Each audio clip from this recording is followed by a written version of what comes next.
Good morning, everyone. How is everyone doing? How have you been? Have you been practicing Siddha Digit Poses? Did the Pain SDP help with fixing your pains?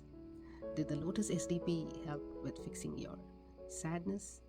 The winter sadness? The Lotus SDP? Are you following our SDPPractices Instagram page for all the practices? Stay on top of things. We are posting regularly so you can have updates. Have you been practicing Abaana SDP? Have you been practicing SDP? And the latest one we have posted is the Heart SDP.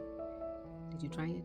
We are actually planning to conduct live sessions. We all can sit in a session all together, and I can answer your questions you have. I can answer any doubts you have regarding the Siddha Digit Poses, how to do, why to do, why are we doing it, and stuff like that. Put in the comment box about your requirements, the thoughts, how this has helped you, how each of the SDP has helped you fix the issues. And we're always here, our team is always here to help you fix the stuff. While you're waiting for your healthcare provider's appointment, you can practice this.